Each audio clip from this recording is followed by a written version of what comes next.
मित्रों, मासिक धर्म प्रत्येक स्त्री को हर महीने आता ही है और मासिक धर्म के दौरान उसे अत्यधिक असहनीय पीड़ाएं झेलनी पड़ती हैं।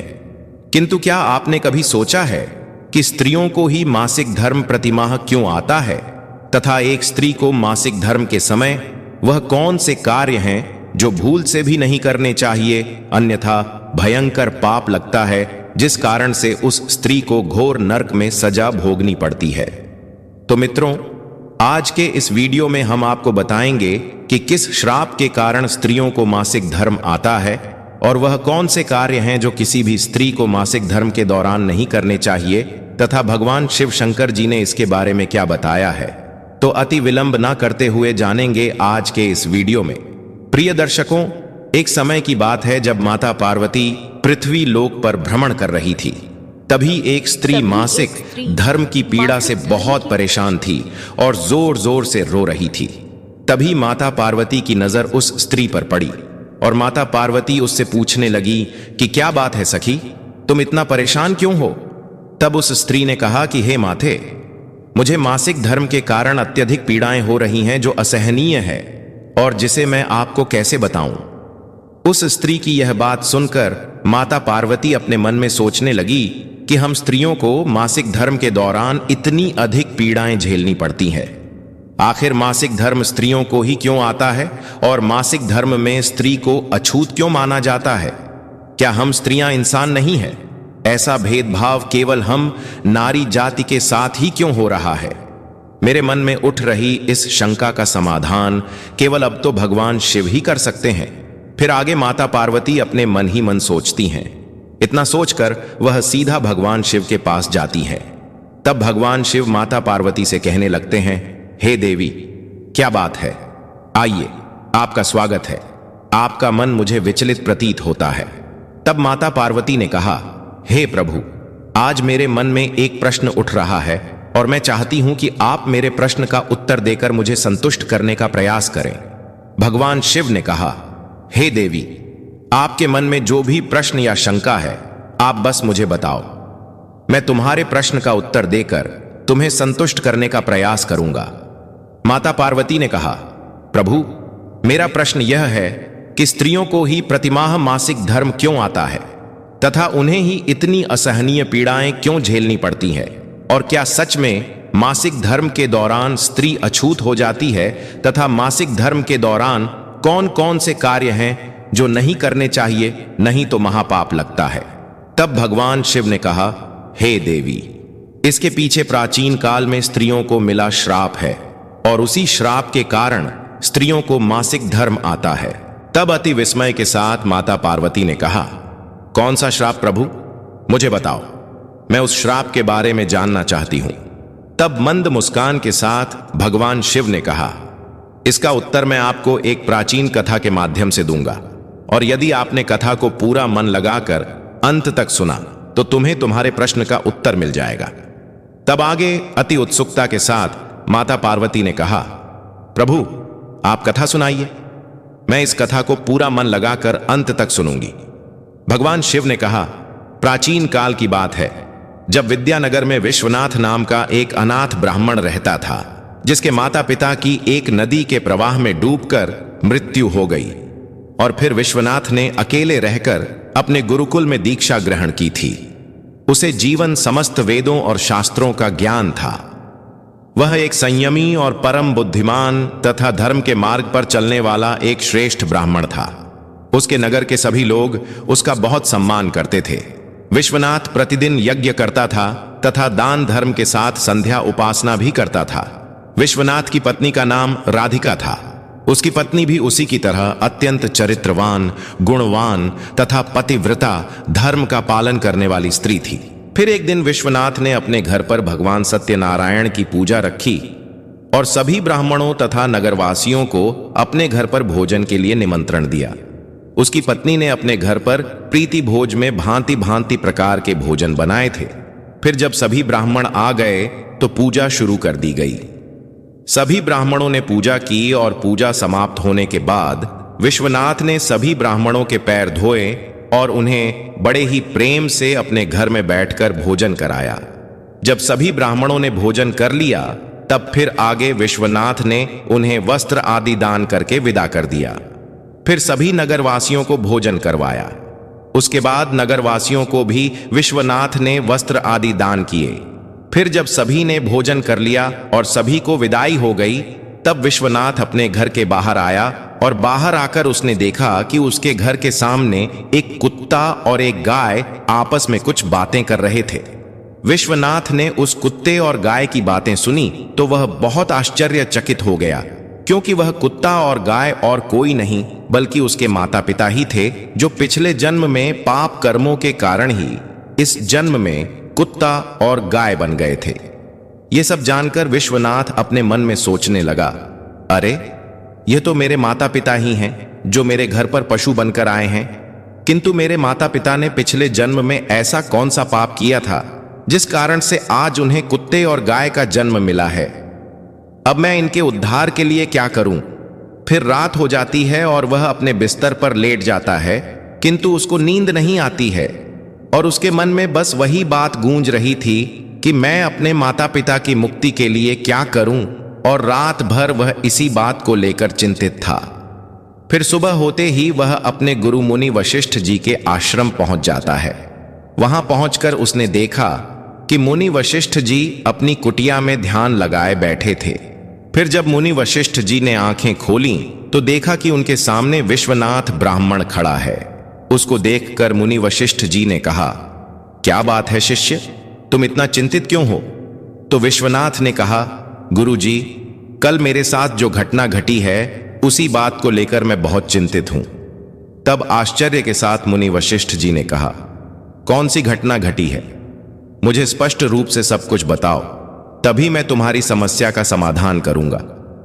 विश्वनाथ ने कहा, गुरु जी, कल मैंने अपने घर पर भगवान सत्यनारायण का पूजन करवाया था और उसमें अनेक ब्राह्मणों को और नगरवासियों को भोजन कराया था, साथ में सबको वस्त्र आदि दान किया था। फिर जब मैं अपने घर के बाहर आया तो मैंने देखा कि मेरे द्वार पर एक कुत्ता और एक गाय खड़े होकर आपस में बातें कर रहे थे। वह कुत्ता उस गाय से कह रहा था कि आज देखो कैसी घटना घटी।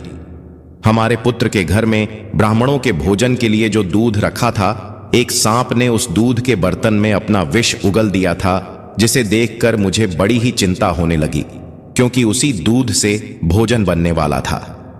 अगर मेरे पुत्र के घर पर उस विषैले दूध से कुछ बनाया जाता और सभी लोग उस दूध से बना भोजन खा लेते तो उन सब की मृत्यु हो जाती। इसीलिए मैंने एक धक्का देकर उस बर्तन का सारा दूध भूमि पर गिरा दिया। तभी मेरी बहू ने देख लिया और उसने मुझे डंडों से खूब पीटा, जिससे मेरे शरीर पर बहुत चोटें आई हैं और अब मैं ठीक तरह से चल भी नहीं पा रहा हूं। अब मुझसे यह पीड़ाएं सहन नहीं हो रही हैं। कुत्ते की यह बात को सुनकर वह गाय बहुत दुखी हो गई और उस कुत्ते से कहने लगी, हे स्वामी, अब मैं आपको मेरे दुख का कारण सुनाती हूं। पूर्व जन्म में हम इसी ब्राह्मण के माता पिता होकर भी आज हम कुछ भी कर नहीं सकते हैं, तथा हमारी व्यथा हम इस ब्राह्मण को समझा नहीं सकते हैं, अपितु आज इस ब्राह्मण ने सभी लोगों को भोजन कराया, किंतु इसने मेरे सामने भोजन का एक भी निवाला तक नहीं डाला और ना ही मुझे जल पिलाया, तथा इन्होंने अभी तक झूठा भोजन भी घर से बाहर नहीं फेंका, जिसे खाकर मैं अब से अपनी भूख को शांत कर सकती हूं। बात को आगे बताते हुए विश्वनाथ बोला, मुनिवर, उस कुत्ते और गाय की यही बातें सुनकर मैं कल से बहुत परेशान हूं कि मेरे माता पिता ने पिछले जन्म में ऐसा कौन सा पाप किया था जिसके कारण उन्हें इस जन्म में कुत्ते और गाय का जन्म मिला है। इसीलिए मैं आपके पास आया हूं। कृपया आप अपनी दिव्य शक्ति से पता करके मुझे बताइए कि किस कारण से मेरे माता पिता की ऐसी दुर्दशा हुई है और उनकी मुक्ति के लिए मुझे कौन सा कर्म करना होगा। तब मुनि वशिष्ठ जी ने ध्यान लगाते हुए वह सब कुछ देख लिया जो उसके माता पिता ने पूर्व जन्म में किया था। फिर वह विश्वनाथ से कहने लगे, हे ब्राह्मण विश्वनाथ, तुम्हारे माता पिता ने पिछले जन्म में घोर पाप किया है और उसी पाप कर्मों के कारण उनकी ऐसी दुर्दशा हुई है। तब विश्वनाथ कहने लगा, हे गुरुदेव, कौन से पाप के कारण मेरे माता पिता की यह दुर्दशा हुई है? कृपया मुझे उसके बारे में विस्तार से बताइए। मित्रों, अब मुनि वशिष्ठ जी ने कहा, हे ब्राह्मण विश्वनाथ, यह कुत्ता जो तुम्हारे पिता हैं, यह पिछले जन्म में विष्णु नगर के श्रेष्ठ ब्राह्मण हुआ करते थे, जिनकी विद्या और सम्मान पूरे नगर में विख्यात थी। परंतु उन्होंने अपने जीवन में कुछ ऐसे कर्म किए जिनके कारण उन्हें इस जन्म में पशु योनि में आना पड़ा है। इन्होंने एक दिन एकादशी का व्रत रखा, परंतु यह उस व्रत का पालन न कर सके और व्रत होते हुए भी इन्होंने भोजन कर लिया था। और तो और एकादशी व्रत के दिन भी तुम्हारे पिता ने दान धर्म नहीं किया था।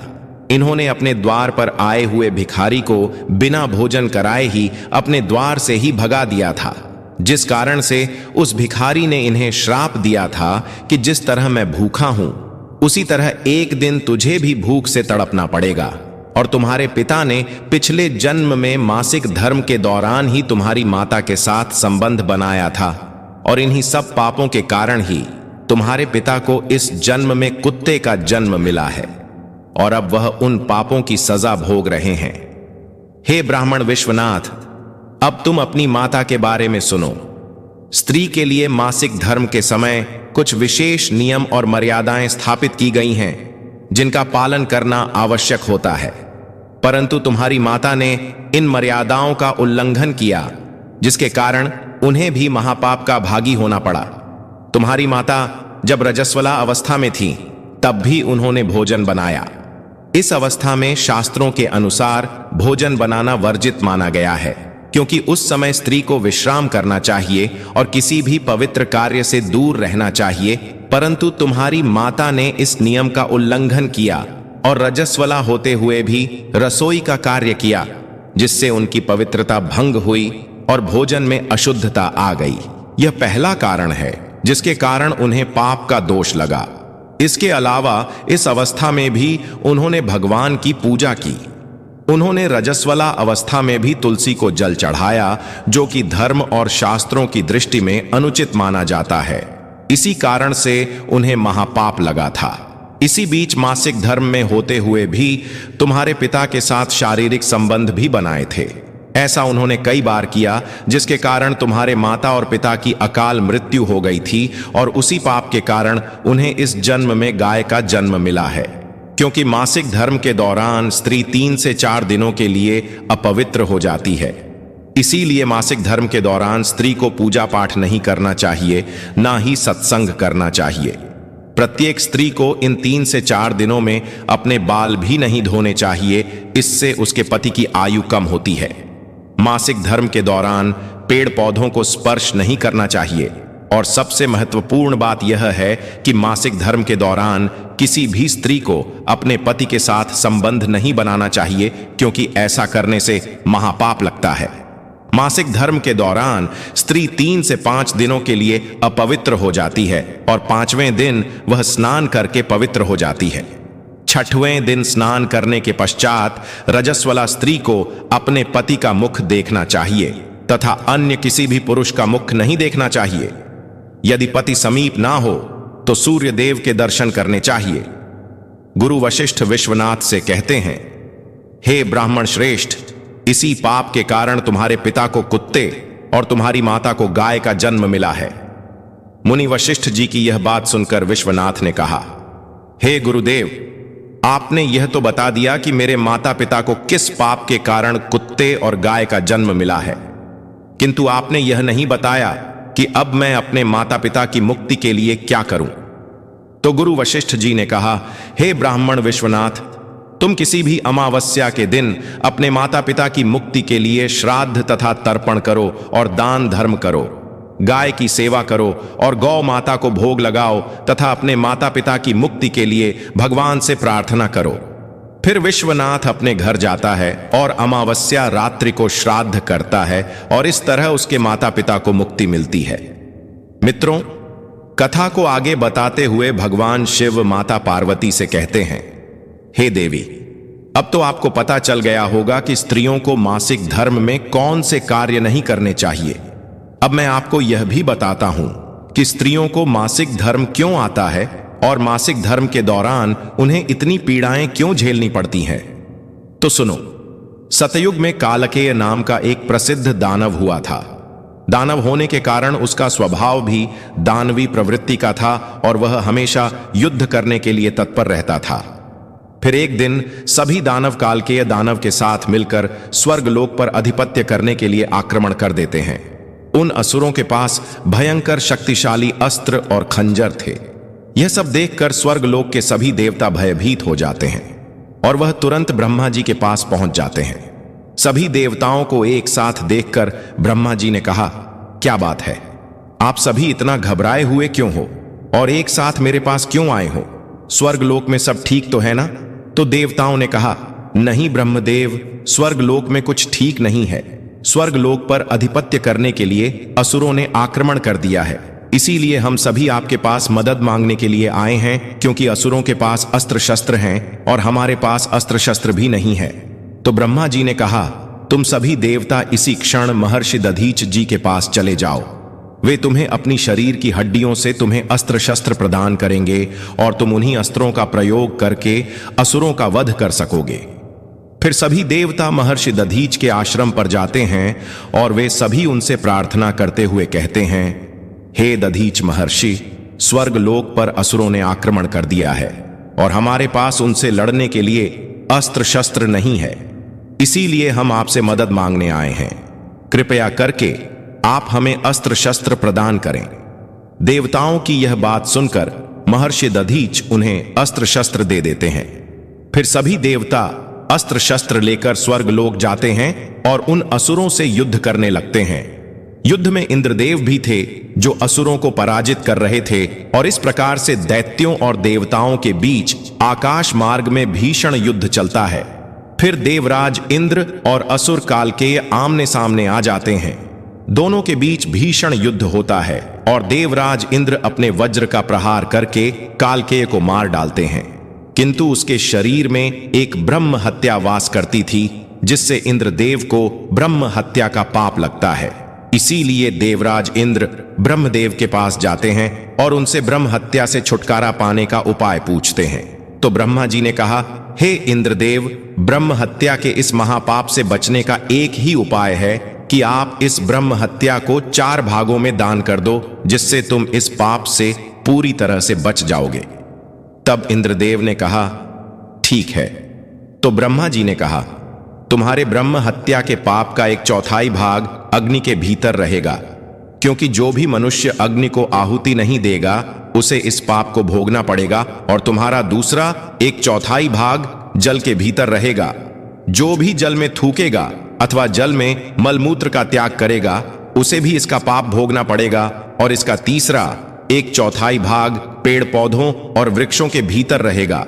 जो भी मनुष्य अकाल कारण ही वृक्षों को काटेगा उसे भी ब्रह्म हत्या का पाप लगेगा।